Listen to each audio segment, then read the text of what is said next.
Dear Admin, magandang araw po sa inyo. Huwag niyo na lang po akong pangalanan sa tunay kong pagkakakilanlan. Tawagin niyo na lang po akong Angela. Mas mabuti nang manatili akong tahimik dahil ang kwentong ibabahagi ko ay hindi madaling dalhin. At hanggang ngayon, dala ko pa rin ang bigat nito sa bawat araw na ako ay nagigising. Hindi po ako nagsusulat para humingi ng awa, kundi para mailabas ang isang katotohanang matagal ko nang kinikimkim. 6 na taon na po akong nagtatrabaho sa China bilang isang kasambahay. May asawa po ako sa Pilipinas at may isang anak na lalaki. Sila ang dahilan kung bakit pinili kong mangibang bansa. Sila ang dahilan kung bakit tiniis ko ang lungkot, ang pagod at ang pangungulila. Sa bawat padala ko, iniisip ko na kahit papaano, napapalapit ako sa pangarap naming magkaroon ng mas maayos na buhay. Sa simula, maayos po ang lahat. Tahimik ang bahay ng amo ko. Mag-asawa silang nasa edad na, may kaya sa buhay at hindi mahirap pakisamahan. Wala pong sigawan, walang gulo. Kung tutuusin, isa ako sa mga maswerte kung ikukumpara sa ibang OFW. May sariling kwarto, sapat ang pagkain, at may respeto sa trabaho ko. Pero habang tumatagal, may napansin po akong kakaiba. Hindi ito agad halata. Pero mararamdaman mo, parang may lungkot na bumabalot sa buong bahay, lalo na sa amo kong babae. Madalas ko siyang marinig sa gabi, umiiyak. Minsan mahina lang, minsan may hikbi, at minsan parang may kinakausap siyang sarili niya. Hindi ko po alam kung bakit. Hindi ko rin po tinanong. Bilang kasambahay, alam kong may hangganan ng pakikialam. Hanggang sa isang gabi, narinig ko silang nagtatalo. Hindi ko sinasadya, pero rinig na rinig ko mula sa kusina. Hindi sila sumisigaw, pero ramdam ang sakit sa bawat salita. Iisa lang ang pinag-aawayan nila, anak.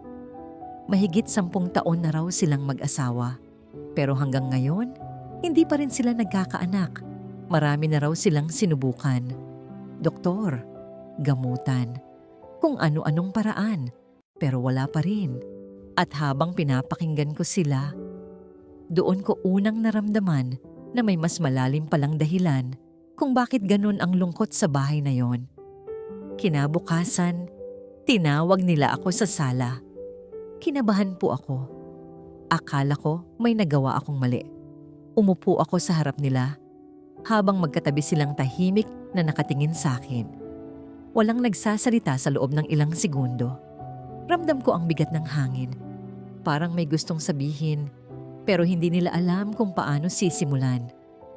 Hanggang sa ang amo kong babae ang unang nagsalita. Tinanong niya ako kung may anak na raw ba ako. Hindi po ako nagsinungaling.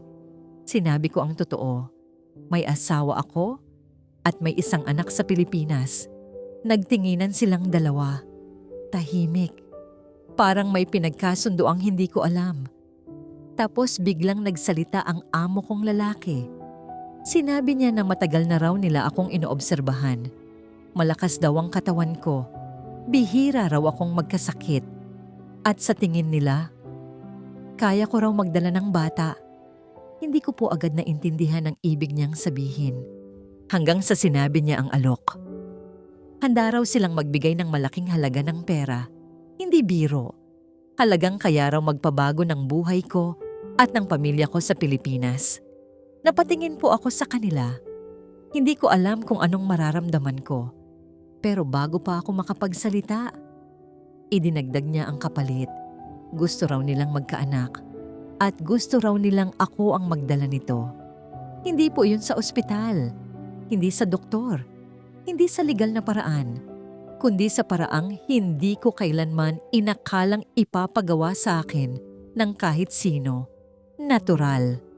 Ibig sabihin, kailangan kong magsiping sa amo kong lalaki hanggang sa makabuo kami ng bata. Para akong nawala ng hininga sa narinig ko. Hindi ko alam kung tama ba ang narinig ko o nagkamali lang ako ng intindi. Nanginginig ang kamay ko habang nakaupo sa harap nila. Ang daming pumasok sa isip ko sa loob ng ilang segundo. Ang asawa ko, ang anak ko, ang sarili kong dignidad. Hindi ko na po pinatagal. Agad akong nagsalita. Sinabi kong hindi ko kaya. May pamilya ako. Mali iyon. Hindi ko kayang gawin yon kahit kailan. Tahimik lang silang nakinig. Hindi sila nagalit. Hindi sila sumigaw. Umiyak ang amo kong babae. Lumapit siya sa akin at hinawakan ng kamay ko. Sinabi niyang naiintindihan niya ako. Hindi raw nila ako pipilitin. Pero sana raw, pag-isipan ko. Pagbalik ko sa kwarto ko, doon na ako tuluyang nanghina. Hindi ako makapaniwala sa narinig ko. Hindi ako makatulog ng gabing yon. Paulit-ulit sa isip ko ang alok nila. Hindi dahil gusto ko, kundi dahil alam kong may dahilan kung bakit nila ako pinili. At mas lalo akong natakot. Dahil sa kauna-unahang pagkakataon, naisip ko kung gaano kalaki ang halagang kayang ibigay kapalit ng isang desisyong hindi ko na mababawi. Pagkatapos ng gabing yon, akala ko matatapos na doon ang lahat. Akala ko kapag sinabi kong hindi ko kaya, igagalang nila yon at babalik na lang sa dati ang lahat. Pero nagkamali po ako. Hindi nila ako pinilit. Pero hindi rin nila tuluyang binitawan ng alok. Sa mga sumunod na araw, parang walang nangyari. Pareho pa rin ang rutina. Pareho pa rin ang trato nila sa akin. Pero may nagbago na hindi ko maipaliwanag. Parang may nakabinbin na usapan sa hangin na kahit walang nagsasalita, ramdam mo sa bawat kilos at tingin nila. Unti-unti, nagsimula silang magbanggit ng mga bagay na hindi ko inaasahan. Hindi direkta, hindi pa ulit-ulit, pero sapat para bumalik sa isip ko ang alok nila. Minsan, habang kumakain kami, babanggitin ng amo kong lalaki kung gaano kahirap mabuhay nang walang anak.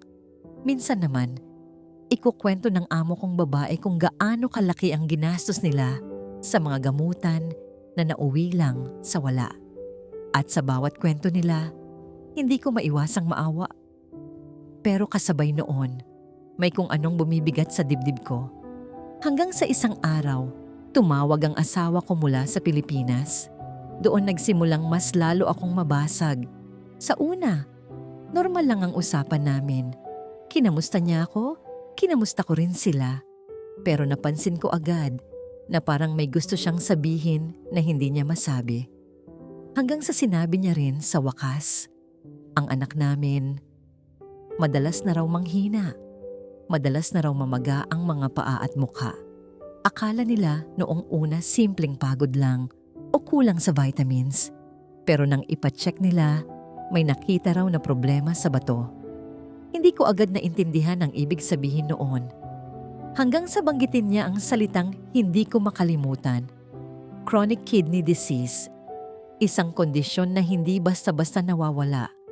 Isang sakit na nangangailangan ng tuloy-tuloy na gamutan, check-up, at sa mas malalang kaso, dialysis. Parang gumuho ang mundo ko sa narinig ko. Hindi ako agad nakapagsalita. Tanging ang paghinga ko lang ang naririnig ko sa kabilang linya. Ipinaliwanag ng asawa ko na kailangan ng regular na check-up ang anak namin. Kailangan ng maintenance na gamot. At kung lalala pa, kailangan ng mas malaking gastos na hindi namin kayang tustusan sa kasalukuyan. Pagkatapos ng tawag na yon, hindi na ako naging katulad ng dati. Hindi na ako mapakali. Sa bawat kilos ko, sa bawat ginagawa ko sa bahay ng amo ko, iisa lang ang laman ng isip ko, ang anak ko. Paano kung lumala? Paano kung hindi sapat ang perang pinapadala ko? Paano kung dumating ang araw na wala akong maibigay na tulong habang siya ay naghihirap? Doon nagsimulang bumalik sa isip ko ang alok nila. Hindi ko man gustuhin, kusa itong pumapasok sa isip ko sa bawat gabi na hindi ako makatulog. 1 milyon. Isang halaga na kayang magpagamot sa anak ko. Isang halaga na kayang magbigay ng seguridad sa pamilya ko. Isang halaga na kayang baguhin ang buhay namin. Pinilit kong labanan ang mga iniisip ko. Sinabi ko sa sarili ko na mali iyon. na hindi ko kailangang gawin yon para lang makatulong, na may ibang paraan. Pero habang lumilipas ang mga araw, mas lalo kong nararamdaman ang kakulangan. Kahit anong tipid ko, kahit anong overtime ko, hindi pa rin sapat ang kinikita ko para sa pangangailangan ng anak ko. Isang gabi, muli akong kinausap ng amo kong lalaki. Tahimik lang siya. Walang pilitan, walang pagbabanta. Umupo siya sa harap ko at sinabi niya na alam daw niya na may problema ako. Hindi niya raw kailangang itanong kung ano dahil nakikita raw niya sa mukha ko. Sinabi niya na kung sakaling magbago ang isip ko, nandito lang daw sila. Handa raw silang tumulong. Hindi lang sa pera, kundi sa kinabukasan ng pamilya ko, edukasyon ng anak ko, gamutan, seguridad, lahat. Hindi ko alam kung bakit, pero doon ako tuluyang nanghina. Hindi dahil pinilit niya ako, kundi dahil sa kauna-unahang pagkakataon, naramdaman kong wala na akong ibang pagpipilian. Hindi ko na kayang makita ang anak ko na naghihirap habang wala akong magawa. Hindi ko na kayang magpanggap na sapat ang kinikita ko kung alam kong kulang na kulang ito para iligtas siya. Ilang gabi pa akong nag-isip. Ilang gabi akong umiyak ng tahimik habang kausap ko ang sarili ko. Inisa-isa ko ang mga dahilan kung bakit hindi ko dapat gawin iyon. May asawa ako. May pamilya ako. Mali ito. Kasalanan ito. Pero sa kabilang banda, may anak akong may sakit. Isang anak na umaasa sa akin. Isang buhay na maaaring mawala kung wala akong gagawin. Hanggang sa dumating ang gabing hindi ko na kinaya. Kinausap ko sila. At sa kabila ng lahat ng dahilan kung bakit hindi ko dapat gawin, sinabi ko ang mga salitang hindi ko akalaing sasabihin ko kailanman. Pumayag ako. Hindi ko kayang ilarawan ang pakiramdam ko noong sandaling iyon. Parang may bumigat sa dibdib ko na hindi ko maalis. Parang may parte ng pagkatao ko ang unti-unting nawawala habang binibigkas ko ang desisyon ko. Gusto kong bawiin. Gusto kong umatras. Pero huli na. Dahil sa sandaling yon, admin. Hindi lang ako pumayag sa alok nila. Pumayag din akong isugal ang lahat ng pinaninindigan ko bilang asawa, bilang ina, at bilang tao. Hindi ko alam kung paano ko sisimulan ang bahaging ito. Dahil hanggang ngayon, kahit ako mismo nahihirapan pa ring tanggapin ang mga nangyari pagkatapos kong pumayag. Sa sandaling sinabi ko ang desisyon ko, parang may nagbago agad sa paligid ko. Hindi man nila ipinakita ng lantaran. Ramdam ko na may ibang tingin na sila sa akin. Hindi na lang ako basta kasambahay sa bahay na yon, kundi isang taong may papel na kailangang gampanan. Admin. Sa mga sumunod na araw, sinubukan kong kumilos na parang walang nagbago. Gumigising ako ng maaga, ginagawa ang mga gawain ko, at pilit kong tinatakpan ang gulong-gulo kong isip. Pero kahit anong gawin ko, hindi ko maalis sa sarili ko ang bigat ng desisyong ginawa ko.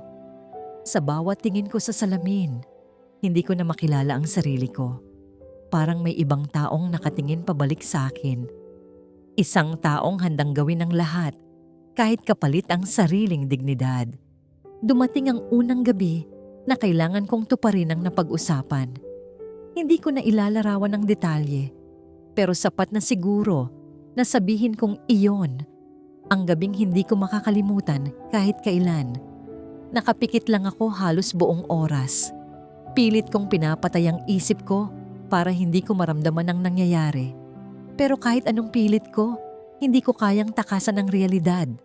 Pagkatapos ng lahat, dumiretso ako sa banyo at doon ako umiyak ng tahimik. Kinuskus ko ang balat ko na parang may dumi na hindi matanggal. Pero kahit anong gawin ko, hindi na mabubura ang nangyari. Hindi yun isang beses lang. Ilang ulit din itong nangyari sa mga sumunod na araw at linggo. Sa bawat pagkakataon, mas lalo akong nawawala sa sarili ko. Unti-unti akong nagiging tahimik, madalas tulala, at madalas na rin akong umiiyak. Kapag nag-iisa, napansin yun ng asawa ko sa mga tawag namin. Tinanong niya kung may problema ba ako. Sinabi ko pagod lang ako. Sinabi ko homesick lang ako. Hindi ko kayang sabihin ang totoo. Hindi ko kayang sirain ang imahe ko bilang asawa sa paningin niya. Admin, habang tumatagal, parang nasasanay na ang katawan ko, pero hindi ang puso ko. Sa bawat araw na lumilipas, mas lalo kong nararamdaman na may parte ng pagkatao ko ang unti-unting namamatay. Hindi na ako makatawa ng totoo.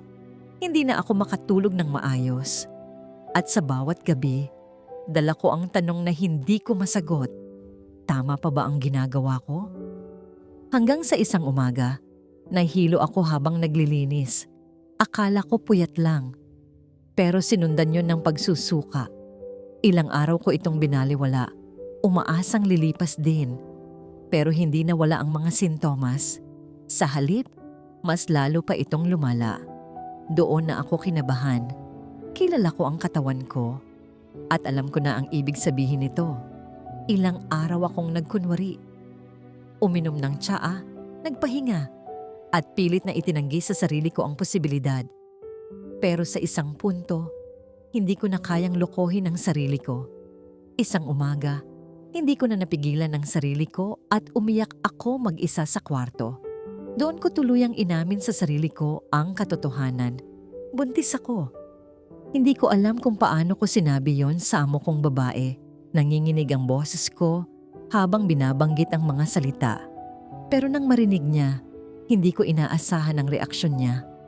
Napaiyak siya, pero hindi sa lungkot, kundi sa tuwa. Para bang sa wakas, natupad na ang matagal na nilang hinihiling. Samantalang ako, pakiramdam ko doon nagsimula ang tunay kong pagkakakulong. Simula noong araw na yon, nagbago ang lahat. Hindi na ako pinapagod sa trabaho. Inilipat ako sa mas komportableng kwarto. Kumpleto ang pagkain ko. May vitamins at may regular na check-up.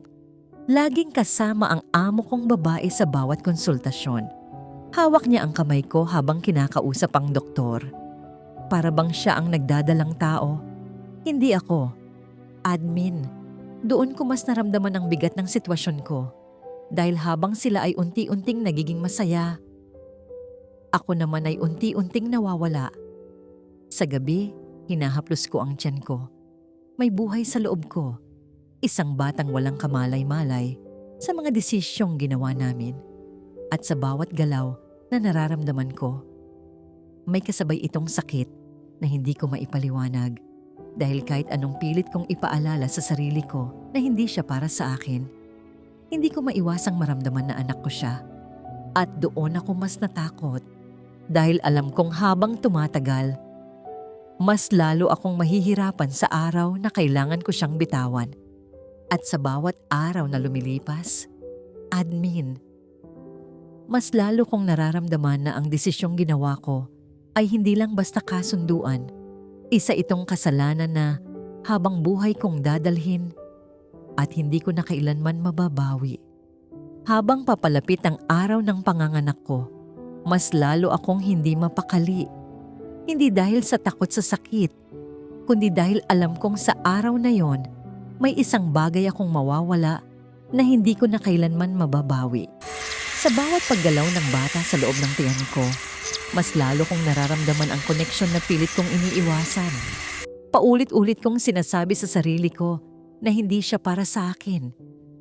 Pero paano mo mapipigilan ang puso mo na kumapit sa isang buhay na ikaw mismo ang nagdala?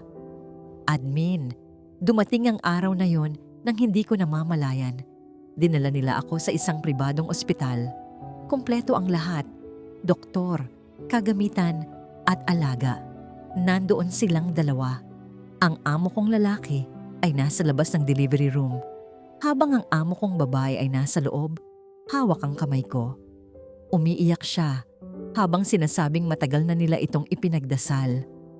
Hindi ko alam kung ano ang mararamdaman ko sa mga sandaling iyon. Gusto kong sumigaw, gusto kong umatras, pero wala na akong magawa. Nasa puntong hindi na pwedeng umatras ang kahit sino sa amin. Nang marinig ko ang unang iyak ng sanggol, napapikit ako. Parang may kung anong bumagsak sa dibdib ko, isang halo ng saya at matinding sakit. Ilang segundo ko lang siyang nasilayan. Sapat para malaman ko na totoo siya, buhay siya, at kahit anong pilit kong itanggi, anak ko siya. Pero bago pa ako makapagsalita, kinuha na siya sa akin. Dinala sa kabilang kwarto. Hindi ko na siya nahawakan, hindi ko na siya nayakap. At doon ko tuluyang naramdaman kung gaano kasakit ang mawalan ng isang bagay na hindi mo man lang nabigyan ng pagkakataong maging iyo. Pagkatapos ng panganganak, kinausap ako ng amo kong babae. Tahimik siya. Maingat ang bawat salita. Sinabi niya na aalagaan nila ang bata na parang sarili nilang dugo, na hindi nila ipaparamdam na siya ay bunga ng isang kasunduan. Tumango lang ako. Wala na akong lakas para magsalita. Pakiramdam ko, kahit anong sabihin ko, huli na ang lahat.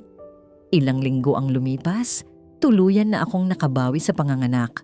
At tulad ng napag-usapan, inayos nila ang pag-uwi ko sa Pilipinas. Ibinigay nila ang pera, 1,000,000. Kumpleto, walang bawas, walang delay. Hindi ko alam kung paano ko ito hahawakan. Para itong isang bagay na matagal kong pinangarap. Pero ngayon, parang ayaw ko na itong angkinin. Admin, pagdating ko sa Pilipinas, sinalubong ako ng asawa ko at ng anak namin. Mahigpit ang yakap nila. Mainit. Totoo. Doon ko naramdaman ang mga bagay na matagal kong ipinagkait sa sarili ko. Sa mga sandaling iyon, gusto kong umiyak. Gusto kong aminin ang lahat. Pero pinili kong manahimik. Pinili kong itago ang katotohanan. Kahit alam kong hindi ito magtatagal. Hindi nagtagal. Napansin ng asawa ko na may nagbago sa akin. Mas tahimik ako.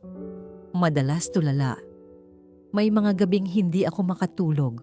Hanggang sa isang araw, nakita niya ang peklat ko habang nagpapalit ako ng damit. Hindi siya agad nagsalita. Pero ramdam ko na doon, nagsimula ang lahat. Isang gabi, hindi na niya napigilan. Tinanong niya ako ng diretso kung may tinatago ba ako. Hindi na ako nagsinungaling. Wala na akong lakas para magkunwari. Umupo ako sa harap niya at sinabi ko ang lahat. Mula sa alok, hanggang sa desisyon, hanggang sa batang isinilang ko sa ibang bansa. Admin, hindi siya sumigaw. Hindi siya nagalit. Hindi siya umiyak. Tahimik lang siyang nakinig. At sa totoo lang, mas masakit pala yon. Dahil ang katahimikan niya, parang mas mabigat kaysa sa kahit anong sigaw. Pagkatapos kong magsalita, tumingin lang siya sa akin. Matagal. Parang hindi niya ako kilala. Parang ibang tao ang nasa harap niya. At sa huli, iisa lang ang sinabi niya. Kailangan niya ng panahon. Simula noon, nagbago ang lahat. Hindi siya agad umalis. Pero ramdam kong hindi na siya nananatili bilang asawa. Para na lang kaming dalawang taong magkasama sa iisang bahay. Pero magkalayo ang loob. Hindi na niya ako kinakausap tulad ng dati. Hindi na niya ako hinahawakan. Ang tanging usapan na lang namin ay tungkol sa anak namin.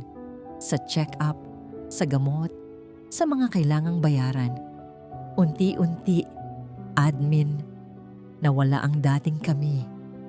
At sa bawat araw na lumilipas, mas lalo kong nararamdaman na kahit nakuha ko ang perang akala ko ay makakapagligtas sa amin, may kapalit itong hindi ko kayang bayaran. At iyon ay ang unti-unting pagkawala ng pamilyang pinaglaban ko noon. Akala ko, iyon na ang pinakamabigat na bahagi ng kwento ko. Akala ko, hanggang doon na lang ang kapalit ng desisyong ginawa ko. Pero nagkamali ako dahil ang totoo, doon pa lang nagsisimula ang mga bagay na tuluyang dudurog sa natitira sa akin. Admin, habang tumatagal, lalo pang lumalala ang kalagayan ng anak ko. Ang dating sinasabi lang na kailangang bantayan.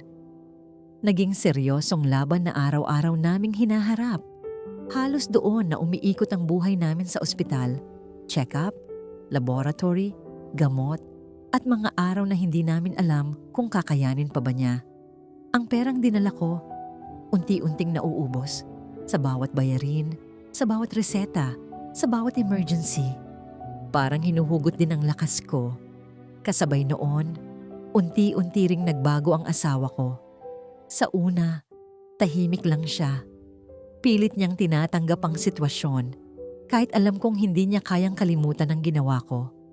Pero habang lumalala ang sakit ng anak namin, parang may kung anong nabasag sa kanya. Nagsimula siyang uminom.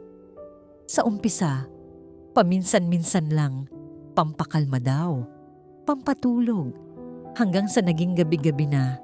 May mga pagkakataon na umuuwi siyang lasing, tahimik, at hindi na tumitingin sa akin. Hindi ko siya pinigilan. Wala akong karapatang magbawal. Sa bawat baso na hawak niya, pakiramdam ko may kasalanan ako, na ako ang dahilan kung bakit siya unti-unting nawawala sa sarili niya. May mga gabi na humihingi siya ng pera, hindi para sa bahay, hindi para sa anak namin, kundi para sa sarili niyang paglimot. At ibinibigay ko yon ng walang tanong, tahimik. Dahil pakiramdam ko iyon na lang ang kaya kong gawin. Admin, habang siya ay unti-unting nalulunod sa bisyo. Ako naman ay unti-unting nauubos sa ospital. Walang pahinga, walang tigil. Hanggang sa dumating ang gabing hindi ko kailanman makakalimutan. Inatake ang anak ko. Mas malala kaysa dati. Hindi na siya makapagsalita. Nakatingin lang siya sa akin habang hawak ko ang kamay niya. Paulit-ulit kong sinasabi na magiging okay ang lahat. Kahit alam kong nagsisinungaling ako. Hawak ko siya hanggang sa maramdaman ko ang unti-unting paglamig ng kamay niya. Hindi na siya umabot ng umaga. Admin, namatay ang anak ko sa harap ko. Wala akong sigaw nung una. Wala akong iyak. Para akong nabingi. Parang may kung anong naputol sa loob ko. Tanging ang lamig ng kamay niya ang naaalala ko. Doon ko tuluyang naintindihan na kahit anong gawin ko, kahit anong isakripisyo ko, may mga bagay pa rin na hindi ko kayang iligtas. Pagkatapos ng libing, tuluyan nang nagbago ang asawa ko. Hindi na siya umiinom para makalimot. Umiinom na lang siya dahil wala na siyang pakialam. May mga gabi na hindi na siya umuuwi. Hanggang sa isang araw, umuwi siya para kunin ang mga gamit niya. Hindi siya nagalit. Hindi siya sumigaw. Sinabi lang niya na pagod na siya. Pagod na raw siya sa lahat. Sa sakit, sa nangyari, sa alaala, at sa akin. At pagkatapos noon, umalis siya. Admin, mas masakit pala kapag walang sigawan. Kapag walang sisihan. Dahil ibig sabihin, wala nang natitira para ipaglaban. Naiwan ako mag-isa. Wala ang asawa ko. Wala ang anak ko. At ang perang akala ko ay magiging sagot sa lahat, unti-unti na ring naubos. Ilang buwan akong nabuhay na parang anino. Walang direksyon. Walang dahilan para gumising. Hanggang sa isang araw, tumawag ang dati kong amo mula sa China. Alam na raw nila ang lahat. Alam nila ang nangyari sa anak ko, sa asawa ko, sa buhay ko. Tahimik lang silang nakinig habang umiiyak ako sa kabilang linya. At pagkatapos, dumating ang alok na hindi ko inaasahan. Gusto raw nilang bumalik ako. Hindi lang bilang kasambahay, kundi para ulitin ang nangyari noon. Mas malaki ang ibibigay nila. Mas sigurado. Mas madali na raw ngayon dahil wala na akong kailangang isipin na pamilya. Nanahimik ako. Noon, may asawa ako. May anak ako. Kaya kahit mali, may dahilan ako. Pero ngayon, wala na. At doon ako mas lalong naguluhan. Kung wala na akong pamilya, may kasalanan pa ba? Kung wala na akong babalikan, may dahilan pa ba para tumanggi? Kung mag-isa na lang ako, may halaga pa ba ang konsensya ko? Hanggang ngayon, admin, hindi ko pa rin alam ang sagot. Kaya isinusulat ko ang kwentong ito hindi para humingi ng awa, kundi para magtanong kung kayo ang nasa kalagayan ko, matapos mawalan ng asawa, matapos mawalan ng anak, Matapos maubos ang lahat, babalik ba kayo? Tatanggapin niyo pa ba ang alok? Kahit alam niyong muli kayong mawawala sa sarili niyo? O pipiliin niyo na lang mabuhay ng mag-isa? Dala ang sakit, pero buo pa rin ang natitirang pagkatao niyo. Maraming salamat po. Kabayan, napakabigat ng kwentong ibinahagi ni Angela. Hindi ito simpleng usapin ng tama o mali. Isa itong kwento ng isang ina na napilitang pumili sa pagitan ng prinsipyo at ng buhay ng kanyang anak. Sa totoo lang, mahirap siyang husgahan kung hindi natin naranasan ang bigat ng sitwasyon niya. Dahil minsan, ang mga desisyong akala natin ay mali, ay nagiging posible kapag desperado ka na para sa pamilya mo. Pero ngayon, gusto naming marinig ang boses niyo, kabayan. Kung kayo ang nasa kalagayan ni Angela matapos ang lahat ng nangyari, ano ang pipiliin niyo? Tatanggapin niyo pa ba ang alok at susubukang magsimula ulit kahit may kapalit na konsensya? O pipiliin niyo na lang mabuhay ng mag-isa, dala ang sakit, pero pinaninindigan ang natitirang pagkatao niyo? I-comment niyo ang sagot niyo dahil gusto naming malaman ang pananaw niyo sa ganitong sitwasyon. At isa pa, kabayan, gusto rin naming malaman kung saan kayo nanonood ngayon. Anong bansa kayo ngayon nakabase? I-comment niyo rin kung nasaan kayo para makita natin kung gaano kalawak ang ating mga kababayang OFW sa iba't ibang panig ng mundo. Kung nagustuhan niyo ang ganitong klaseng kwento, panoorin niyo rin ang isa pa naming video na siguradong magpapaisip at magpapakaba sa inyo. Habang wala si Madam ako ang asawa ni Sir, maraming salamat sa pananatili hanggang sa dulo ng kwentong ito. Kung may kwento rin kayong gustong ilabas, mga liham ng sakripisyo, pangungulila, tagumpay, o pagkatalo bilang OFW, bukas ang channel na ito para sa inyo. Pwede kayong magpadala ng inyong kwento at igagalang namin ang inyong katahimikan at pagkakakilanlan. Thanks for watching and we'll see you in the next video.